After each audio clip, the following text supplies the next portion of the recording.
KXEX. This is the Alan Autry Show. No retreat. And so, my fellow Americans, ask not what your country can do for you. Ask what you can do for your country. Mr. Gorbachev, tear down this wall. What the hell's going on out here? Everybody grabbing out there. Nobody. That the only thing we have to fear is fear itself. Today, I consider myself the luckiest man on the face of the earth. I'm not fearing any man. Mine eyes have seen the glory of the coming of the Lord. So, 5 seconds left in the game. Do you believe in miracles? Yes! Unbelievable. Free at last! Free at last! Thanks Almighty! We are free at last!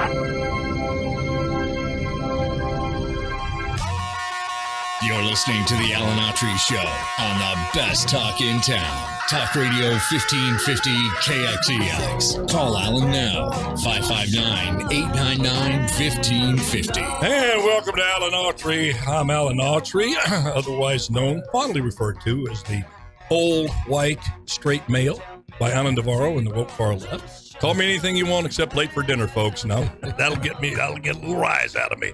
But I am so happy to have you here with us on a hot Wednesday afternoon in still May here in Fresno, California. And I'm really excited about today's show. You've been asking, where's Larry? Not where's Waldo. Where's Larry? Well, Larry got a little under the weather and stuff and everything, but he's back today. Hey. All right, so get off my back. Everything's fine. He didn't get mad at me and walk off in a tiff. You know, some of the rumors out there that I said something to hurt Larry's feelings and he'd jump on me. Larry, welcome back, my brother. Hey, Alan, it's always good to be with you. I love Hump Day, Wednesday. Isn't it great? We get to talk about a lot of good things. A lot of good stuff. And now, have you gone back on your show yet? Or Yep. We're back. We're back. Give folks the time so they can tune in. Yeah, Saturdays at 4 o'clock, Sundays at 6 p.m., and you're going to Powell to the people where civility is always in style. And I tell you, boy, do we need that. Yep. We're also blessed today to have my good friend from Riverdale. If you're from Riverdale, you're either friends or enemies for life. That's how it is here in little old Riverdale. But he's also a Fresno County Board of Supervisor. Your best buddy, Mendes. Is here. Buddy, welcome, buddy. Well, thank you, Alan. I'm going to really concentrate and not call you something else. No, Carlos is fine. No, Autry's Army knows the story. Okay. And then let me real quick before we get into the heavy stuff. A lot of heavy stuff to get in. Well, Buddy's running for a supervisor again. What term is it? How many times? It'll be my third term. His third term. I mean, it's going to be a real tough race. Yeah. I told him before the show if it was a fight, they'd probably stop it right now. But he's campaigning, as Riverdale dudes do, like the 2 touchdowns behind in the fourth quarter. He never wants to take a campaign and an election for granted. Yep. Respects the people too much. So we'll get into that, but we got a lot of stuff happening. Of course, the tragic situation in Uvalde, Texas, count up to 19 children killed, 2 teachers. And I don't know about the grandmother. Shame to say, I don't know what the status report on her. She was still in critical condition last still I heard. Hanging on. Yeah, still hanging on. So, and her husband thought she would survive. He just announced that. We'll get to that and get to the heavy stuff. But as I said, you got to find some way to smile through the tears. There's just too much going on in this old crazy world. Yep. We try to do that on this show. We hit the serious subjects. You bet. Those have been with us now and getting close to a year. You know that. But we also look for a time to laugh, have fun, and also thank the good Lord that we're still here and he hasn't given up on us, because we know what happens when it ain't pretty. But, he's talking about Carlos. Buddy calls me Carlos, and a lot of you guys in Autry's Army know the story. It's in my book. Here I go plugging the book again. But, I was Carlos Brown. Anyway, bottom line is when I met my father and changed my name back to Autry when I was 28 years old, I didn't expect much. My career was not thriving. I wouldn't have a Tom Cruise career going. It was just I met him. The bloodline is Autry. So I went back to just carry him. But on my driver's license, it's Carlos Alan Autry Brown because I spent 28 years as that. So as I said, you can call me Carlos Brown, Alan Autry. I'll answer to anything. And 8 years of mayor, I know some of you have a lot of other names. that you have for me. A few grits and ribs and you're in. Your grits and ribs and you're in. Answer anything. All right, let's start out with, buddy, we'll get into the issues that face the county, of which you and your opponents are obviously discussing and taking to the people. But let's go to the situation in Texas, Uvalde, Texas, because it could happen here Anywhere. at any time. Yep. We have had, I think, 21 school shootings already this year. What's your take on this? What's going on? Yeah, I don't know. What's in the water? Yeah, I think there's definitely something wrong with society. This is a societal problem. Everybody likes to talk about the gun issue, but really this is a product of a society that's really gone awry. And we're kind of at a crossroads on mental illness. What can we do without taking people's rights away from them?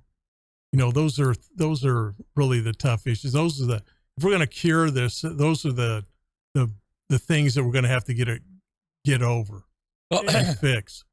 But Larry, let me ask you this, and you guys feel free to chime in, and listeners, thanks to the callers yesterday, feel free to call in. And I agree with you 100%, buddy. Yeah, it is it's a spiritual battle, of which obviously the mental illness is part of that. Break down the family unit. You can trace in 1960 when they took the option to have school prayer out of the classroom. You can just track the downward spiral of society in general. But for anyone to say they have a remedy, a solution for violent crime, I mean, it started with Cain when Cain slew Abel, and it's not going to stop completely until the big sheriff in the sky comes home and ends this thing. Yep. So when you see these senators act as if, they take advantage of this, which to me is appalling. The families haven't even found where their kids have. You have family members waiting to try to find their kids.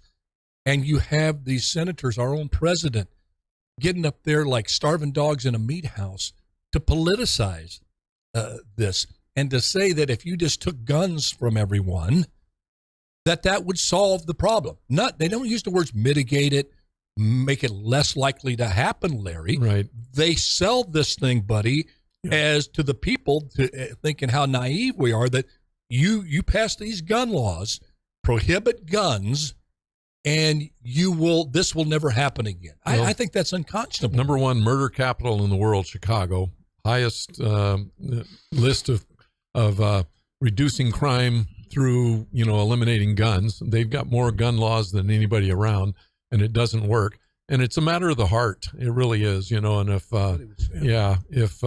if your heart isn't right and you don't have respect for people and you don't have respect for yourself, you're going to do stupid things. Unfortunately, we got 21 families in Texas right now that are absolutely grieving and extended members. And then you've got classrooms where this crazy guy went into, and kids saw him shoot other students, their friends and things. And they're I think Texas is a week and a half away from summer vacation and summer break. And that's an image they're going to carry with them. The thing I wish that we could do is we could have some kind of notification system when you buy an AR-15, rifles. I don't have a problem with, hunting rifles, guns. We have a right to have those. We should have those. But when you get the automatic weapons in the hands of someone who has not been trained at all, there's got to be something that can help with some training there, or notification or something. That AR-15 is a devastating weapon. And I understand the reason why there's fear of government, and why folks want to carry them at times, but at the same time, when you got an 18-year-old buying two within 6 days of his birthday, something's going on. And he posted some things too. Since they know, Alan, when you're saying something on the show here on Twitter or YouTube knocks you off air, which they did, buddy. Yeah, they did. They got a little too Riverdale on. Yeah, you would think that when he posts something, I'm going to shoot up a school, which now they have some documentation that he actually posted that. that something would happen quickly to notify somebody. You know, all three of us here have been, or still in your case, leadership position in institutions. Yep. That those institutions, part of the big mandate of us was to protect the people. You to protect the students, you to protect the people of Fresno, you to protect the people of the county. So when you're in that position, you can't look at theoretically at things, solely theoretically, what we think things might be, the way we wish things are. We have to look, as difficult as it may be, the way things actually are. Mm-hmm. And what can we do to either improve or eradicate on a bad situation, or keep what's working going and increase it. So looking at this pragmatically, okay, I'm with you, Larry. You want to go ahead and have some more common sense gun control laws, albeit that notwithstanding, some of the toughest gun laws in the land are in Chicago, New York, and Los Angeles. You have some of the egregious violent gun crimes there. Still. So, but I'm with you on this. I would go with that. Yeah. An 18-year-old given scrutiny and some common sense gun control laws. But I'm sitting here thinking, look, how many schools have to get attacked before you put an armed guard, an armed individual on that campus? You harden the perimeters of these campuses so you have one entry. So you got one entry into that campus that you have to go through. Especially elementary schools. And you have an armed professional that knows how to use that weapon guarding our kids. See, that's, to me, a pragmatic solution that's driven by the reality of the situation. Yep. And I think you would see a dramatic decrease in these school shootings. Why don't they do that, buddy? Well, because it makes sense. You know, it literally makes sense. Carlos, I hear you. That's what, you know, that would work. And there's a war on common sense going out by the woke far left. It's not very common. Mm-hmm. Yeah. Yep. So, I mean, that's basically what you'd have to do. And why would you do that? Why would you just out of hand in this so-called difficult discussion that all the woke far left always call for?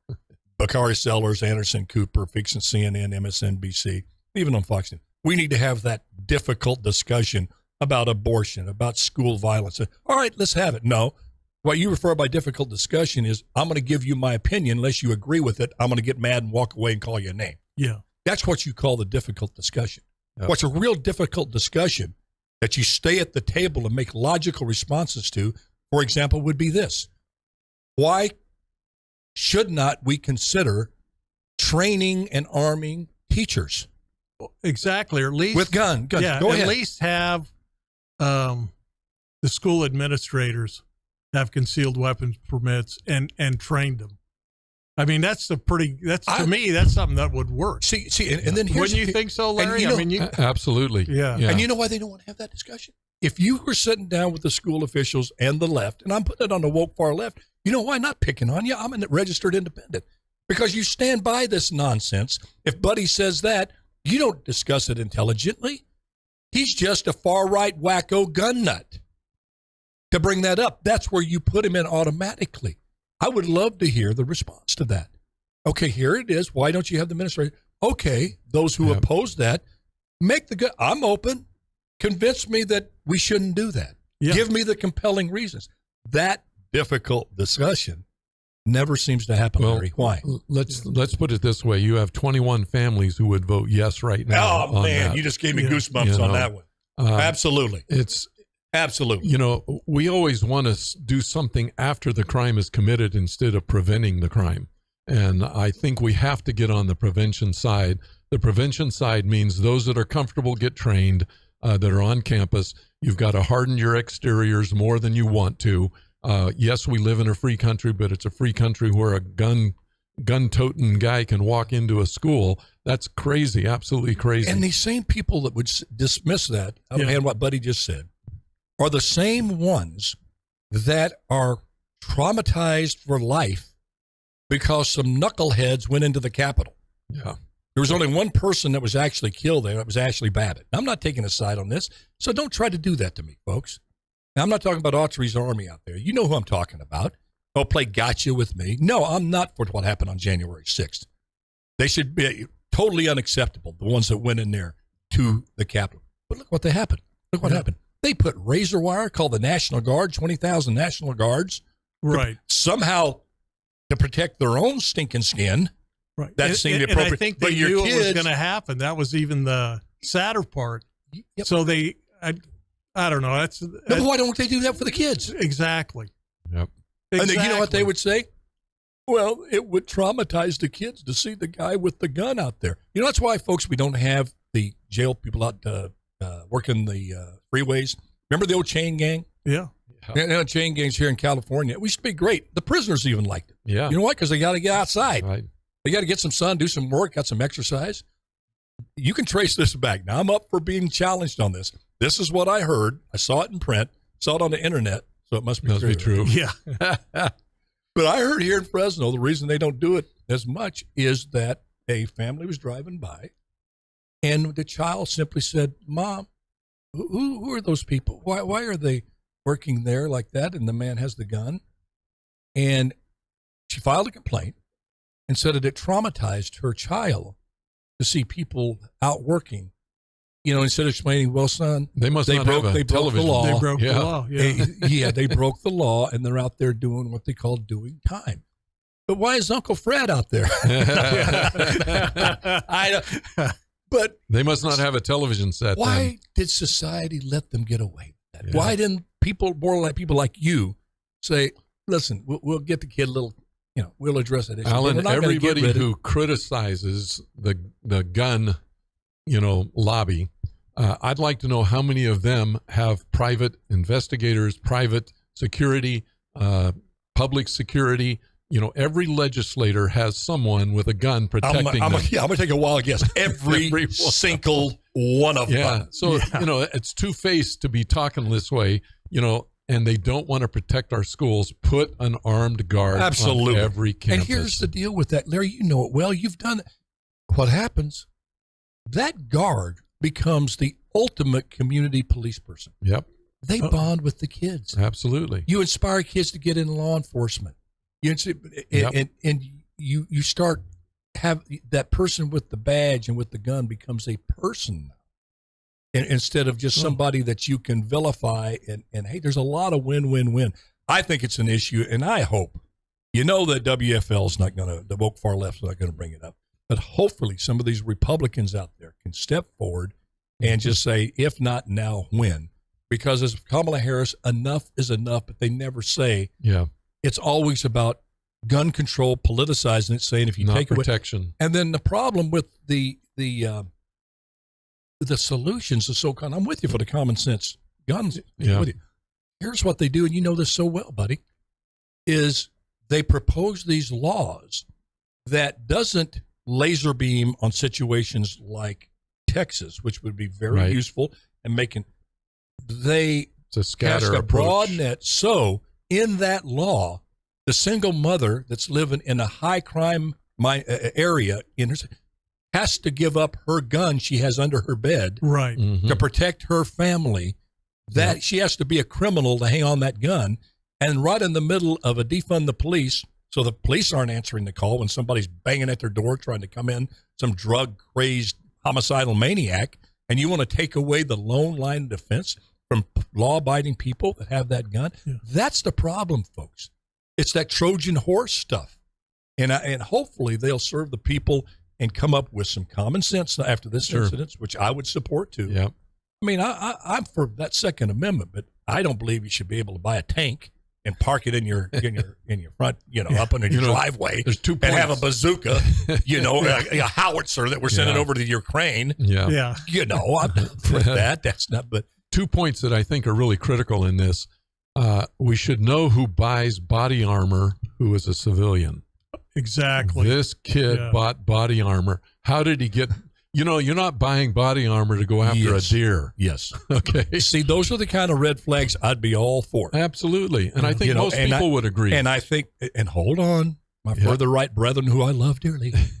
No, I'm not saying you make sure you have it structured and constructed or it doesn't slippery slope into Big Brother. Mm-hmm. You can do that. You can do it. But he does that a lot with ordinance. You'll see him object to certain county proposals or ordinances. You say, okay, I like it in its concept, but this I don't like. You massage it. You guys work together. And more often than not, especially more than the city council in Fresno, you come out with, changes in law that benefits the county because you got and the closer you get to the local level, the better you can hone something in like that. I agree with you. Yeah. I've always said that absolutely. local government works best because you can get your hands around the neck of a local official. Right.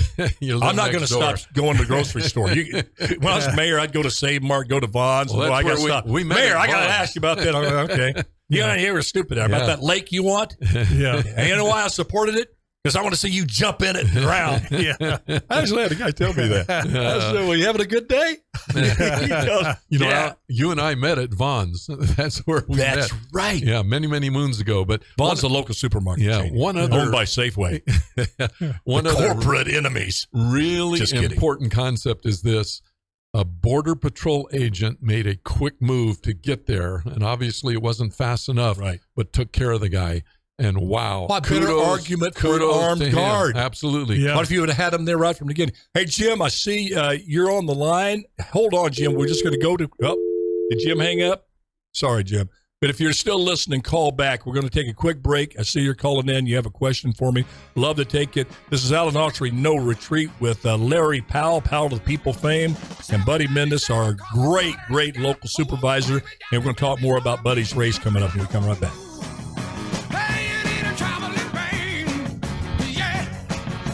Now, we're on social media now, so we're still, it's a hot mic. Hot mic. I don't want him, but a year later going, Alan, bad gummit now. I was up 20 points. Now I'm only up 15 because of that hot mic. You got to really give credit to that Border Patrol agent, though, because he's going in. And the idea of body armor, you remember the shooting in L.A. many years ago where those 3 or 4 guys downtown? Shooting many years, that narrows it down to about 100. Yeah, I know. But they all had body armor on. And that was right out 40, of a movie. 50 police could not take them down. Remember that, folks? Do you remember that, folks? Yeah, that they had to go buy armor-piercing ammunition. While that was going on. In order to get to them. Yeah. I still think, now, I can't get sued on this, but that guy went around the corner. They went around. There's no way they were going to let that dude up. Yeah, in my opinion. Yeah, that was bizarre. It was brutal, bizarre. Yeah, just crazy. And they were just coming along like RoboCop, bullets flying off everywhere. Well, until recently, superintendents were the only one who could allow, except law enforcement folks could come on campus, but they could actually allow for someone to be on campus with a gun. In California outlawed that. Right.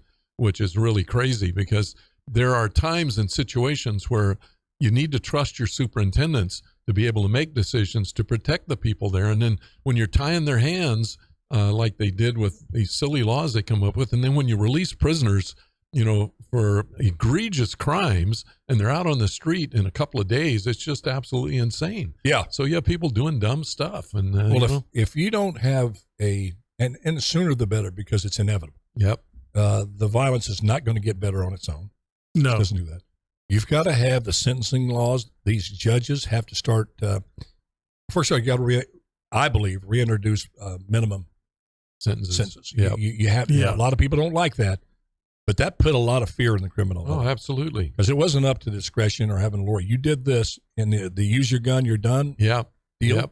That if you commit a crime with a gun, whether you fire that gun or not, 10 years.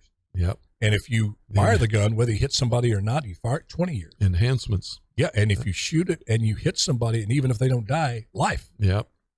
And that got their attention. Absolutely. So if this kid is an obviously very troubled young man, shoot your own grandmother. Come on, man. That's evil. That's off the charts. But I still think if he knew that there was an armed guard there, and that if he fired that gun and survived, he was going to spend life in prison. Those two things could have been a deterrent. Well, he didn't go to the high school, and the high schools are the ones that tend to have armed police officers. They call them school resource officers. 30 seconds? But he didn't go to the high school where he was known. Right. He went to the elementary school where there was no protection. You know what's bad? It's hurtful. Nobody else can say it. You got people on the woke far left, powerful position, so angry it wasn't a white person that shot him. Yeah. Exactly. Mhm. No, they're Exactly. 10 God, seconds? why couldn't it have been a white person? Mhm. Yep. They have nothing to say now. Those lives don't matter unless they're Yeah. killed by. Just goes back to But the him. gun again. But he may be the brown face of white supremacy. Yes. You're listening to the Alan Autry Show on the best talk in town. Talk Radio 1550 KXEX. Call Alan now. 559-899-1550. All right, welcome back to Alan Autry No Retreat with Larry Powell and Buddy Mendes. We're in our second half hour. We're going to get to Buddy's race here. Before we do that, I just found out today that, the controversy with Adventure Church down at, in our Tower District. It's a very hip district here in Fresno. They've put the kibosh on that, but it's nice to hear that the pastor's going to fight that and stay in there. But I found today that a brand new margarita bar is going to be opened up in the Tower District. And I was thinking about some slogans. It would be great. Tower District, get drunk, not saved. There's got to be a million of them. All right, buddy. Give us, out of the myriad of issues, the veritable plethora of problems that need to be addressed in this county, what do you think are your top 2 or 3 that you're going to focus on in your next term? If elected, a remote chance you get elected. Well, I think roads is still the biggest deal. I mean, you get outside of, a lot of people don't understand that if you build a road to a city standard, the PSI of the road's pretty high. What's PSI mean? Okay. The density. The density. It's basically the density. How long it lasts. How long it lasts. Okay. Okay. So you get onto some of the rural roads. You grew up on rural roads. They're already I grew up low. a lot on rural roads. That's right. Wrote my name in. Yeah, we won't go there. Okay. But what happens is, I think our deferred maintenance on our roads, I think Fresno County actually has the most roads of any county in the state of California. Wow. Okay. So our deferred maintenance on our roads is about $700 million. If we were going to get everything right up to where it absolutely should be on every road, we're about $700 million upside down. We only have about between 60 and 80 million a year to spend on roads. Is that for Measure C money? Well, it's a combination. You got Measure C, you've got the state tax, we got regular county taxes. There's about 4 or 5 different silos that money comes from. So that becomes a priority. What roads are you going to fix, and how many more roads can we fix? Can we come up with more efficient ways of fixing the roads? In fact, the county today actually pave some of their own roads again, like they did years ago. And I think, and we're trying to do more, and we'd like to double what we do, because per mile, we can do it about half the price. So we could get more miles done if we can continue to do that. Yeah, I tell you. Yeah. And that PSI you were talking about is present serviceability index. Okay. And it's a 5 to a 0. With that? I hate when bureaucrats come up with something that's why like he was superintendent of schools. yeah, but come on. What was that again? Yeah, that stuff like that present irritates me. serviceability index. So a Present 5, serviceability a 5 is index. a perfect road. How about the bad road notebook? Yeah. So people can, God, the BRN. Yeah. We still come up with that. But a 5 is a perfect road. A 0 is an awful road. And Fresno County runs someplace around, in terms of serviceability, around the 4 of between 3 and 2. Right. Right. And stuff. And so a lot of money has to be spent to take care of it. But we have a lot of road usage in the county because of farming. Because that's right. You cannot get equipment. products But isn't it typical? Yeah. Let's get really truthful here. Yeah. Isn't it just in keeping with the country folks just don't get treated the same as the city folk? Yeah, you see that. Yeah. Yeah. I'll give you I'll give you an example. The road that goes down to my shop, that's past Lanier. Yeah. Okay. A couple of my friends. Lanier, by the way. Yeah. Some of my friends were saying, "Oh, now that you got elected, you're going to get that road fixed?" You said, "Heck yeah." Yeah. I said, "No, I got a different angle." So I talked to the head of Public Works, and I go, "Hey, what's the possibility of you abandoning the right of way and I can take care of it myself? Good way to go, buddy. And he goes, that's why you are Buddy Mendes. Yeah. That's why you need to vote for Buddy Mendes. I mean, seriously. Yes. Yeah. So he went ahead and said, they looked it up and said, well, yeah, nobody else needs the road. Go ahead and fix it. Yeah. I mean, you own both sides of the road. See, all the way to where it deads end. Wow. Why can't Fresno work that way? So they abandoned it was 3/4 of a mile of road. You know, common sense stuff. Yeah. If you said that to somebody in Fresno, to go, well, first we have to send it to the planning department to do a study to make sure the environmental impact of such a move would not disturb the great red beetle who we found a resident. I mean, I'm serious.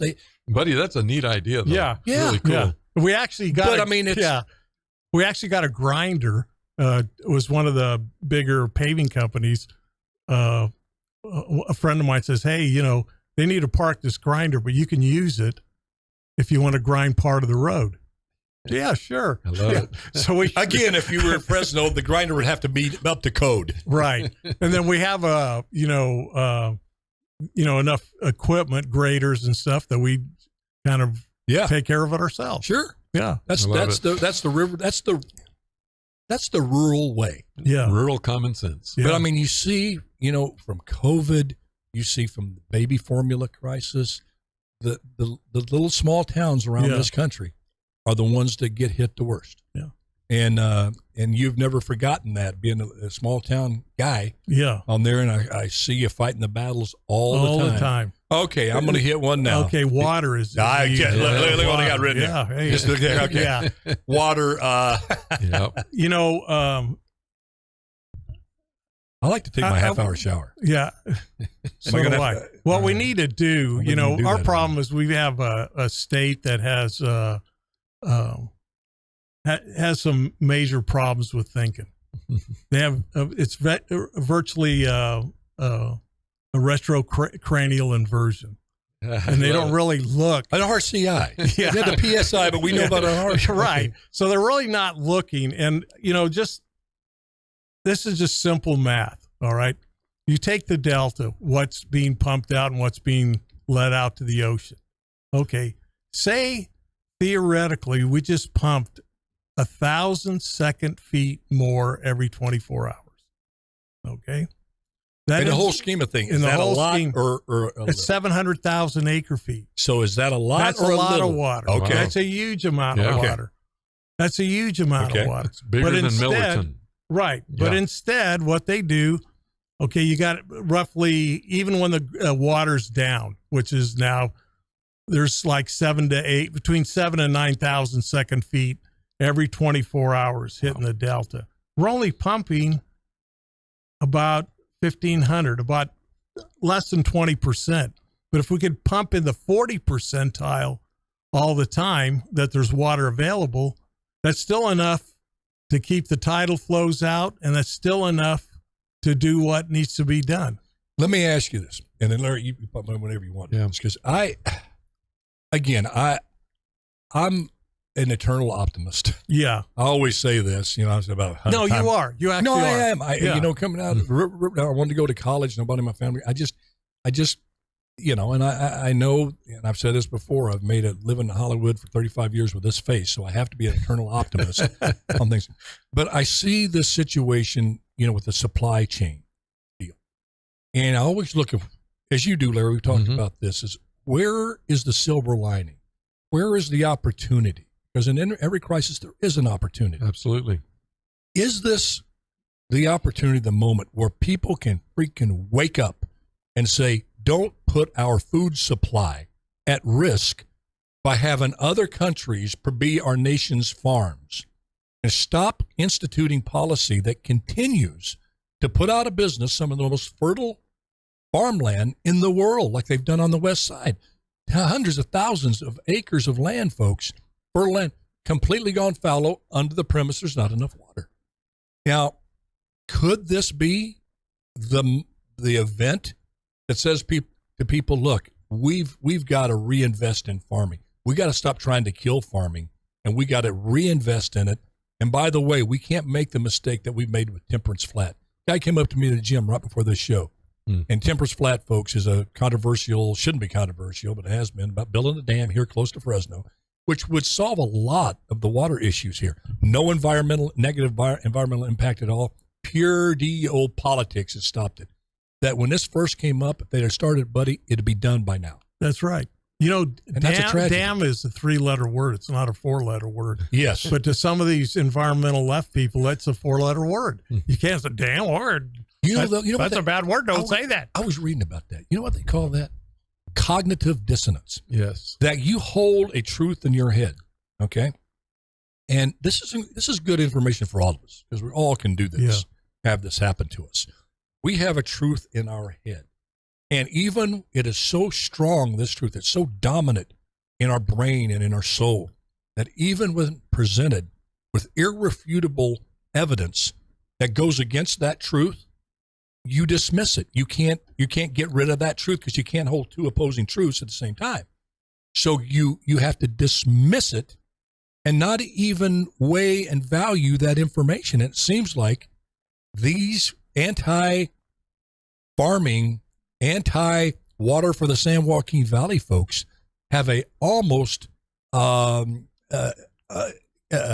case of cognitive dissonance that can never be healed. Yeah, but the problem is they control the Democratic Party in this state completely. And damn, you got to vote them out. Yeah. It's sincerely. Right. I mean, there's only so many Adam Grays out there and Brian Pacheco's that don't believe in that and believe in common sense. You know what, with Adam, though? I love Adam. I don't know him personally. I may think I've met him, but I'd say, Adam, all right now. You're a Democrat. All right? You do it. You don't hold up. He has that commercial where he holds up. Yeah. Some people say I'm a Biden Democrat. Other people say I'm a Joe Biden Democrat. I'm my own Democrat. Adam, just get out of the party and become a Republican. Wow. But but I found myself going, no, don't. Yeah. Stay there and change that. Yes. You know, I've got an interesting thing I read. The Delta water that is pumped out is more than California uses in total.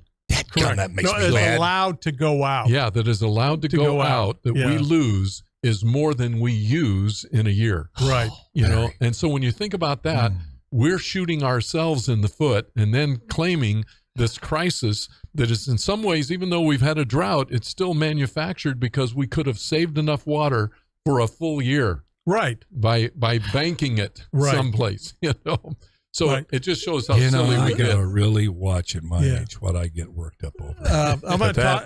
Really, I want to talk about well permitting. It does, Alan. Yes, sir, buddy. I'm sorry, but I got all right. that just got me, buddy. When the governor came with his new decree, I got together with county council within like the first day, and the Public Works has what's called the Natural Resources Division. We really grew it once Sigma came in. Right. And we have some great people in there. Even our head planner, who doesn't have to run the division, is actually an expert with this Sustainable Groundwater Management Act. Okay. Very good. Yeah. Hey, I said it. That's pretty good for a Riverdale guy. SGMI. Yeah. SGMI. So anyway, what we did is we came up with a one-pager, because basically before, if you went to get a permit, you would actually go to the health department to pull a permit if you're a well driller. So, but the way, because of Sigma now and the governor's decree, it has to go from that they get it. They have to give it to the Natural Resources Division so they can get it to the Groundwater Stabilization Agency and then get the okay back. Oh, more bureaucracy and duplication, of course. But the thing was let's come up with a one-page deal. Fantastic. So we came up with a one-pager that had 2 boxes you could check, but it has a comment line so the GSA can make a comment, because every GSA is a little bit of difference because of the geology they're sitting on. Beautiful. So, it's not all our neighboring counties have come up with that, because they were looking for other things. What is it about, buddy? Government, people that get into government, and in particular, city councils, board of supervisors, mayors, assemblymen, governors, presidents, senators, congressmen, those type of positions, that they believe they have the answer and the power to solve any problem. Just give them the power rather than saying, you know what, let's just give the private sector the tools to actually really solve the problem. And many times that tool means just stay out of the freaking way. Yeah. Okay. Let's use an example of people that never have had a real job in their life. Okay. Let's look at the city council. Why are you looking at me like that? No, I said, no, you really have. look. You have. Well, if you listen to this opening, NFL quarterback, actor, mayor, I can't keep a job, man. Go ahead. Buddy. I'm sorry. But. Well, okay. Look at the city council. Tell me how many guys on there and gals have had actual real job in the real world? I don't know. 2. Really? Well, think about it. Who are they? Bredefield? Yeah. Barbassi? Yep. Meaning that they haven't either worked for government. No, I'm processing. Yeah. I'm not saying they didn't do a good job when they did something, and then they could have been a staffer or whatever. Not that they're not extremely intelligent. Yeah, they really are. But there's something to be said for life experience when you bring it to, and that's why with Trump, Trump gave you a lot to criticize. All right, I get it. Those tweets, I feel like taking. What are you thinking? Rip that orange hair off of him and just give him a little slap around, and then put the piece back on. Get out there now and stop it. But he was a businessman. Yeah, and he that came in handy. Yeah, when he was dealing with foreign leaders, NATO, you're not paying your fair share, and he was kind of very prescient when he said, "You're going to face a time here where you're going to have to put up your fair share. We can't continue to fund this." Yep. Then you had the Russian invasion. And all of a sudden, they're like, okay, we got to strengthen NATO. We got to pay for it. But it's just... Well, it's kind of Brian Pacheco always makes this comment. It's a great comment. People in government he's a good supervisor. Should have one time in their life signed both sides of a check. That's true. That's a simple concept. Yeah. But it says a lot because it means that you understand the consequences of particular actions. Right. And you realize that if you don't make enough good decisions and you make too many bad decisions, you go out of business. Exactly. In you government, can't sign the right side of the check. Yes. Right. In government, it never goes out of business. No. It never goes out of business. Now, you may be termed out. Right. But who you're serving is never, because what? You just keep borrowing. You're not held accountable. People forget that you're a part of the majority that created this silly law that's costing, that the worker not too long ago, workers' compensation insurance here was destroying businesses. They just simply couldn't afford it. And, you try to trace that back. Well, who in the heck started that? Well, you can't, it's hard to find. Yeah.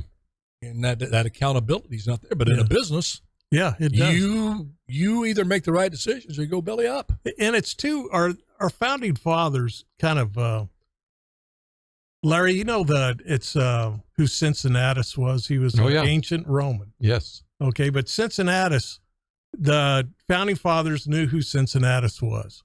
And 2 times in Cincinnatus's life, this was in the very early Roman Republic. Rome was at war, and he was, what they would do is they would put one guy in charge. So they put him, he was the dictator for a year. Yep. They went out, won the war, he comes back, and he still has term left. And he gives his term up and goes back to his plow. He was a farmer. Oh, man. He pulled a George Washington. He did that 2 times in his life. Yep. So what happened? Did they recruit him to come back? Yeah. So they got in a war again. They went to Cincinnatus and said, "We want to make you dictator again for a year." He says, okay. He left the farm. Buddy, who should be dictator for a year here in California? No, it's the deal is I vote Buddy Mendes. That you do your service. And that's what the founding fathers did. They did their service. They weren't doing it for the money. They went and did their service, and when they were done, they left. Yeah, it's okay. You've got the water, one more, and the potholes. Let me ask you first about the infrastructures. I tell you, there are some axle breakers. Oh yeah, out there in the county. Yeah. Is there a plan out there to identify? Oh, those there is, exit because they places? have took the indexes of all the roads and are going down the line and prioritizing, because it's still about traffic patterns on those roads. Because if there's a road out in the country and only me and you use it, well, You're not going to fix that one the same way you would. It's not I going would to come up expect high that to enough. be maintained immaculately. Yeah, That's that little Cincinnatus in me. that's right. I got a little Cincinnatus. I'll make sure the potholes. I can't take filled. care of the rest of the county unless I have good thoroughfare. Yeah, but it's still public safety. Let me ask you, I'm going to ask you a counter break. A few minutes here. Hey, anytime you want behind this mic, buddy, Yeah. it's yours. I believe in this man so much. I believe in his heart, his character. And I'm just a big Buddy Menace fan, not just because he's from Riverdale, and that helps because I know this man. And your uncle worked for me for I know Tony for a long time. Boy, my hero. Yeah. He's a role model in my life. Tony and Tessie. Yeah, They have meant the world to me and my mother and family, and they love you. This is gonna get you probably in a little trouble here, but got me in trouble. But I'm gonna ask you flat out. Why does Clovis City Council and Clovis governance seem to operate so much better than Fresno?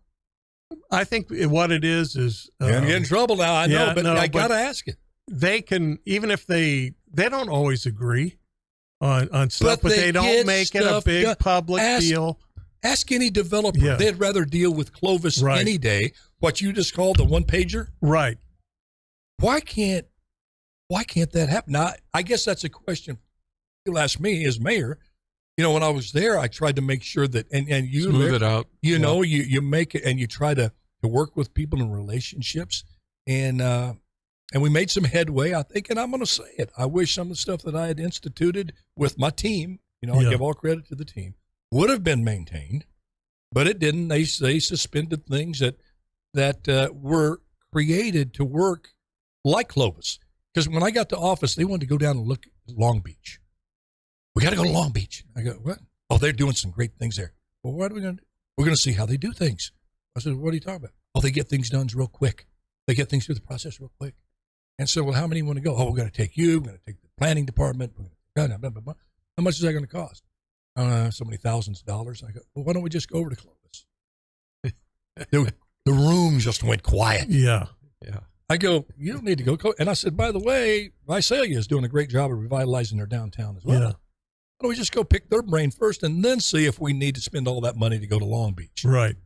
Pride is a very expensive proposition. Isn't it, though? Yeah. Let me share. Oh, you would have thought I had mentioned, that I'd mentioned Adolf Hitler. Here's another go thing. get some advice from Adolf Hitler. They're not full-time. They don't get paid very much. And I think the people that have done it, everybody that's ever served on that council does it because for the right reasons. It just seems that way. That's not their job. They have another job. So is that not a credit to the people of Clovis? Yes. That they're probably more well-informed? To keep electing them. Yeah. Yeah. I have a concept that I think works, and it's this, that when your philosophy is of minimum regulation, you do a better job. If your philosophy is keeping me in office and keeping the governance structure huge, you do a worse job. Because as a result, you're more interested in the people that continue to work for the government rather than the people who receive services from the government. Yeah. And so it's really a simple thing. When you don't have a philosophy of minimum regulation, your job, as you see it, is create more regulation. And so you have to have a completely flipped sense of what we see most of the time now. Take a look at states that allow only one law to be passed per legislator. They do a better job than those who can throw in 10, 20. Right. Let's concentrate on something. And that makes sense. It does. Let's concentrate on something that helps my constituency. But also, if you take a look at those legislators that are minimum legislators, for example, they're two months out of a year, or every other year they're in session, those kinds of things. They understand. They go back home and do their job, like Cincinnatus, who was basically known as a selfless devotion to public service. Right. That was what he was known for. Let me throw this on the table. Yeah. Because we just got about 3 minutes. But it's very interesting to me. Is Clovis going to have to watch out as they grow? Yes. That they don't fall into the same things that Fresno? Let me you throw go ahead, yeah. I want to throw one thing. You go. This is okay. There was actually a slate mailer. A slate mailer is a phony mailer that people pay to get on it that showed one of my opponents who's been a longtime Democrat as a Republican. Okay, tell me who it is. Name names. Well, what's Danny Parra? And I thought it was, boy. But the thing is, slate mailers don't mean anything. Well, it means that this individual, if he approved it. Yeah. Nothing. I think I know Danny Parra some. I probably have met him along the way. Yeah. And I'm not criticizing him because I'm supporting Buddy, but that's the kind of stuff you just don't do. Right, exactly. You don't do that. You would never do that. No. If you were 20 points down, you would never do that to gain a vote. No. And that's just, okay, how can people help you? Slate mailers are an advertisement. That's all it is. That's all it is. Yeah. But you agree, Larry, you would never let some intentionally mislead somebody, slate mailer or on the bullhorn or whatever. Not anymore. They're too expensive. Well, listen, how can people help you, buddy? You got a website? Yeah, I have a website, but I mean, vote for me on June the 7th. Vote now. Yeah, vote now. You can vote right now. And the 4th district goes from Orange Cove, clear past Kalinga. It's got Reedley, Sanger, Fowler, Selma, Kingsburg, Huron, Kalinga in it. Wow. Plus towns That's like some Riverdale. Good towns, man. Riverdale, Crothers, Layton. Yeah, supervisorial Delray, districts are also Fresno County Office of Education districts. Right. So there's simultaneous. Well, folks, you know me on this show. There's in fact, I've got out the endorsement thing a lot. I will make exceptions from time to time. Larry Kai, in the same mold here. I just, it's just what I feel the calling to do. But I also left the caveat. If I feel very strongly about a situation or an individual, I give myself the freedom to step forward, and I'm going to do that now with Buddy. Just publicly, for whatever it's worth, it may hurt you, but I can't support this fella enough. He cares about you, people in that district, and he just cares about people in general. We just got to start with that. Yeah, you really care, because that's where your policies are going to come from. Is who you are, but how you think is how you're going to behave. And if you're thinking about what's best for the people, as Larry said, not best about getting reelected. Well, like Buddy, hey, he doesn't get elected. He's got a great life. Back to actually an easier life. I know the feeling, man. I know the feeling. So anyway, thank you for willing to do this work, Buddy. Keeping your hat. Let me share something real quick Go about ahead, Buddy. You take us on out. Buddy was also a school board member, so I had the chance to work with him when I was Fresno County Superintendent of Schools. And one thing that Buddy did is he did what school board members are supposed to do: set policy, get out of the way, let their superintendents and their administrators do the job. As a result, Riverdale was an exemplary school district because they chose great leaders, let them do the job, but they made sure that the finances were solid, everything was good, and you've continued that as a supervisor. Great job. Thank you, Larry. Larry Powell, welcome back on Big Wednesday. Buddy Mendes, thank you for being here, my brother. All the best on your election. I'm sure it's going to turn out the way God wants it to be, so get ready for another term. Okay, thank you. Thank you, folks. Carlos. Yeah, baby, I love it. Listen, folks, God bless you. God bless America. God bless your families. And remember, just do your best and let God do the rest. That's all he expects of you, so that's all you should expect of yourself. Bye-bye now.